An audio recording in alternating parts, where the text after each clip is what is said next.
ನಾನು ಕಾಂಟ್ರವರ್ಸಿ ಮಾಡಬೇಕು ಅಂತ ಖಂಡಿತ ಯಾವ ಹೆಣ್ಣಿಗೆ ಆಸೆ ಇರುತ್ತೆ? ಕಾಂಟ್ರವರ್ಸಿ ಮಾಡಬೇಕು, ಅದಾಗಬೇಕು ಅಂತ ಯಾರಿಗಿರುತ್ತೆ ಅಲ್ವಾ? ನನ್ನ ತಂದೆ ಅವತ್ತು ಕೇಂದ್ರ ಬಿಂದು ಆದ ಕಾರಣ ಅವರ ಗುಣದಲ್ಲಿ ನನಗೆ ಇಷ್ಟ ಆಗೋದು ಯಾವುದು ಅನ್ನೋದನ್ನ ನಾನು ಹೇಳಿದೆ. ಅಂದ್ರೆ ಅವ್ರು ಯಾವತ್ತೂ ಯಾವ ಹೆಣ್ಣಿನ ಬಗ್ಗೆ ಕೆಟ್ಟದ್ದು ಮಾತಾಡ್ಲಿಲ್ಲ. ಸಮಾಜದಲ್ಲಿ ಹೇಗೆ ಎಷ್ಟೋ ಜನ ಕೆಟ್ಟವರು ಇದಾರೋ ಹಾಗೆ ಯಕ್ಷಗಾನದಲ್ಲಿ ಗಾಸಿಪ್ಗಳು ಖಂಡಿತ ತುಂಬಾ ಜನ ಮಾಡ್ತಾರೆ. ನಾನು ಇವತ್ತು ಆ ಸ್ಟೇಟ್ಮೆಂಟ್ ಬದ್ಧ. ಹಾಗಂತ ಯಾರನ್ನ ಉದ್ದೇಶಿಸಿ ಖಂಡಿತವಾಗಿ ಹೇಳಲಿಲ್ಲ. ಒಂದ್ 5-6 ಜನ ಇದ್ರು ಆಕ್ಷೇಪ ಮಾಡಿದವರ ಸಾಲಿನಲ್ಲಿ, ಮುಖ್ಯವಾಗಿ 1-2-3 ಜನ ಇದ್ರು. ಅವ್ರು ಯಾರು ಪಾಪ ನನ್ನ ಜೊತೆ ಕೆಟ್ಟದಾಗ ನಡ್ಕೊಳ್ಳಿಲ್ಲ. ಆದ್ರೆ ಅವ್ರು ಯಾಕೆ ಮೈ ಮೇಲೆ ತಗೊಂಡ್ರು ನನಗೆ ಗೊತ್ತಿಲ್ಲ. ಅವ್ರ ಬಗ್ಗೆ ನನಗೆ ಯಾವತ್ತೂ ಪೂರ್ವಾಗ್ರಹ ಇಲ್ಲ. ಅಲ್ಲಿ ನನ್ನ ಬಗ್ಗೆ ಸ್ಟೇಟ್ಮೆಂಟ್ ಕೊಟ್ಟವ್ರು ಪಾಪ ನಮ್ಮ ಮನೇಲಿ ಎಷ್ಟೋ ಬಾರಿ ಊಟ ಮಾಡಿದವರು, ಇನ್ನೊಬ್ಬರ ಮೇಳಕ್ಕೆ ನಾನು ಎಷ್ಟೋ ಬಾರಿ ಕಲಾವಿದೆಯಾಗಿ ಹೋಗಿದ್ದೇನೆ. ಜನರಲ್ ಸ್ಟೇಟ್ಮೆಂಟ್ ಅನ್ನೋದು ಯಾಕೆ ವೈಯಕ್ತಿಕವಾಗಿ ತೆಗೆದುಕೊಂಡ್ರು ಅನ್ನೋದು ಅವ್ರಿಗೆ ಬಿಟ್ಟಿದ್ದದು. ನಾನಂತೂ ಎಲ್ಲೂ ನಿಂತು ಹೇಳಬಲ್ಲೆ, ನಾನು ಆ ಸ್ಟೇಟ್ಮೆಂಟ್ ಇವತ್ತು ಬದ್ಧಳೆ. ಅದು ಸತ್ಯವೂ ಹೌದು. ಯಾಕಂದ್ರೆ ಸತ್ಯ ಆಡಿದ್ರೆ ಈ ಪರಿಸ್ಥಿತಿ ನನ್ಗಾದ ಪರಿಸ್ಥಿತಿ ಆಗತ್ತೆ. ಎಲ್ಲರ ಬಾಯಿಗೆ ಬೀಳ್ಬೇಕಾಗತ್ತೆ, ಕಾಂಟ್ರವರ್ಸಿ ಆಗತ್ತೆ. ಎಲ್ಲರ ಬಾಯಿಗೆ ಬೀಳ್ಬೇಕು ಅನ್ನೋ ಕಾರಣಕ್ಕಾಗಿ ಸತ್ಯವನ್ನೇ ಹೇಳದೆ ಇದ್ರೆ ಈ ತಪ್ಪುಗಳು ಸರಿಯಾಗೋದು ಯಾವಾಗ? ಅದ್ರ ಬಗ್ಗೆ ಮಾತಾಡೋರು ಯಾರು? ಅಣ್ಣನಾದವ ತಂಗಿಗೆ ಬಂದು ಏನಾಗಿತ್ತು, ಯಾರಿಂದ ಸಮಸ್ಯೆ, ನಾನಿದ್ದೀನಿ ಅಂತ ಅಣ್ಣಂದ್ರೆ ಹೇಳ್ತಾರ, ಅಥವಾ ಇದನ್ನ ದೊಡ್ಡ ಕಾಂಟ್ರವರ್ಸಿ ಮಾಡಿ ಮೀಡಿಯಾದ ಮುಂದೆ ಕೂತ್ಕೊಳ್ತಾರ? ಪ್ರತಿಯೊಬ್ಬ ಒಳ್ಳೆಯ ಕಲಾವಿದನ ಬಗ್ಗೆ ಇವತ್ತಿಗೂ ಗೌರವ ಇದೆ.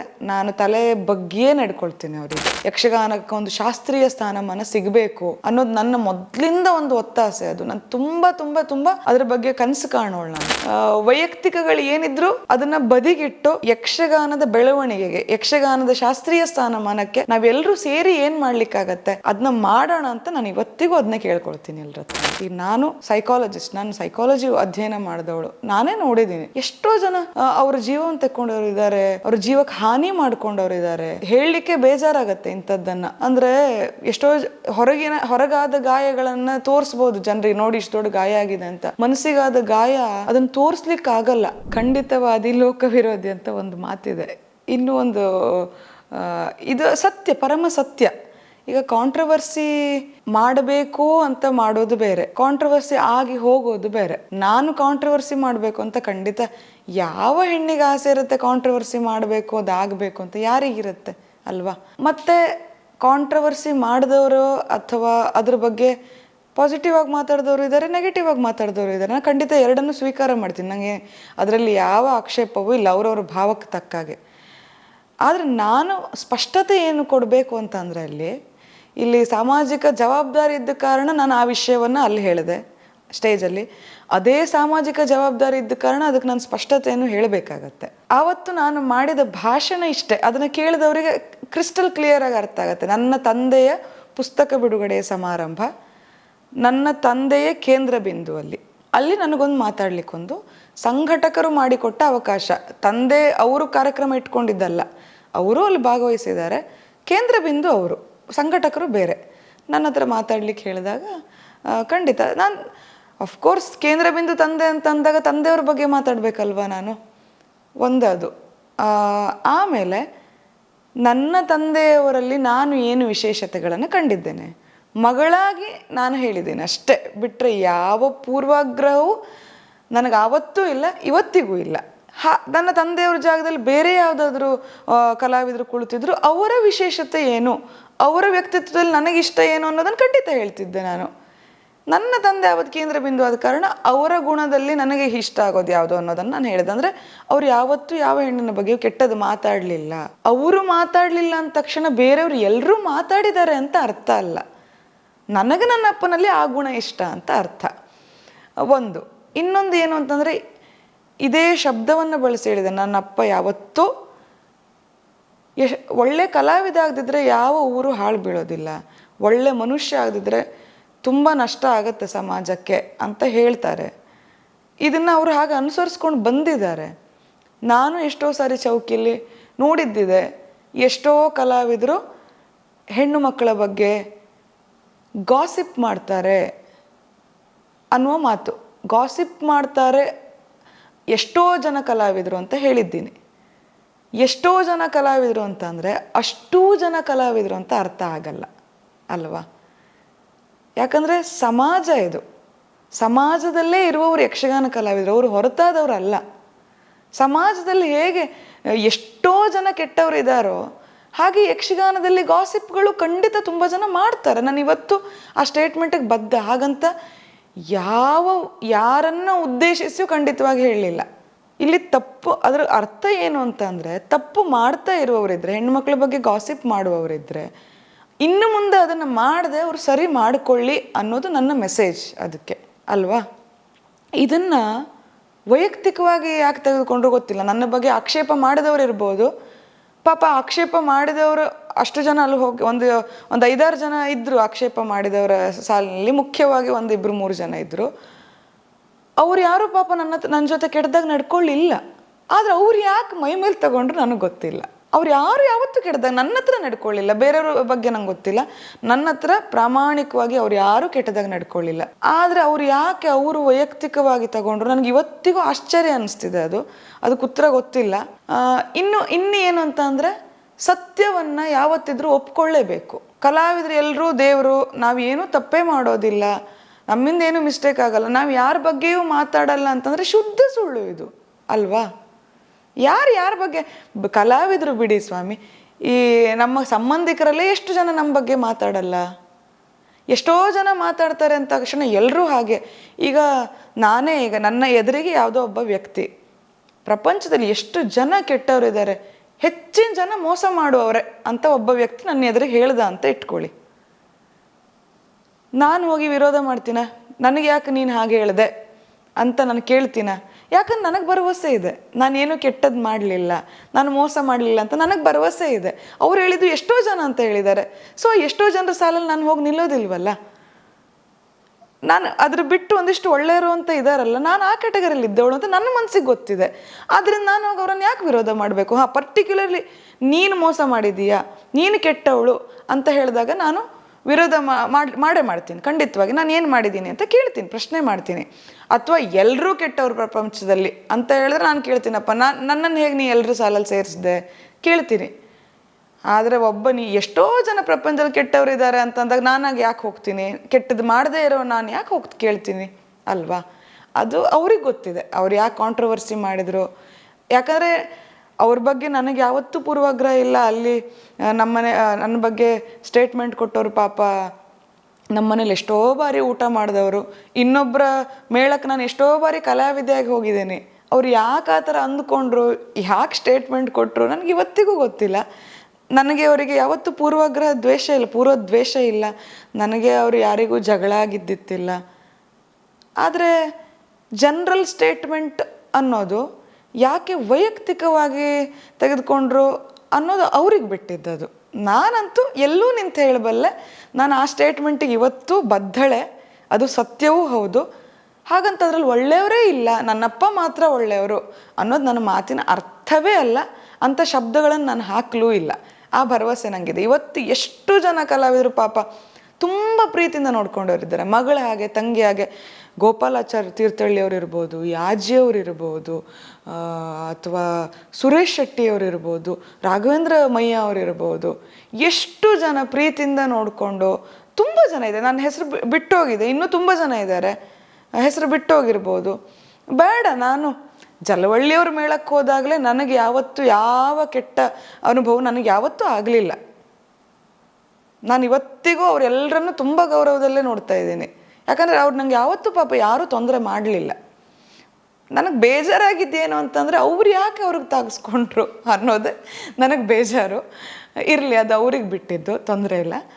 ಇನ್ನೊಂದು ಏನು ಅಂತಂದರೆ, ಸತ್ಯವನ್ನು ಆಡೋರು ಬಹಳ ಕಡಿಮೆ ಇದ್ದಾರೆ ಸಮಾಜದಲ್ಲಿ. ಯಾಕಂದರೆ ಸತ್ಯ ಆಡಿದ್ರೆ ಈ ಪರಿಸ್ಥಿತಿ, ನನಗಾದ ಪರಿಸ್ಥಿತಿ ಆಗತ್ತೆ, ಎಲ್ಲರ ಬಾಯಿಗೆ ಬೀಳಬೇಕಾಗತ್ತೆ, ಕಾಂಟ್ರವರ್ಸಿ ಆಗತ್ತೆ. ಎಲ್ಲರ ಬಾಯಿಗೆ ಬೀಳಬೇಕು ಅನ್ನೋ ಕಾರಣಕ್ಕಾಗಿ ಸತ್ಯವನ್ನೇ ಹೇಳದೆ ಇದ್ದರೆ ಈ ತಪ್ಪುಗಳು ಸರಿಯಾಗೋದು ಯಾವಾಗ? ಅದ್ರ ಬಗ್ಗೆ ಮಾತಾಡೋರು ಯಾರು, ಅಲ್ವಾ?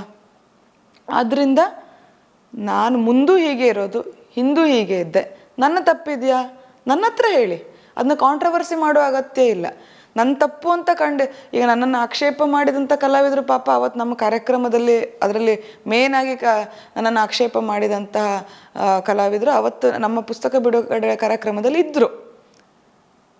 ನನ್ನನ್ನು ನೇರವಾಗಿ ಕೇಳ್ಬೋದಿತ್ತು, ಯಾಕಂದರೆ ಅವರೇ ಪಾಪ ಹೇಳಿದ್ದಾರೆ, ತಂಗಿ ಹಾಗೆ ನಾನು ನೋಡಿದ್ದೇನೆ ಅಂತ.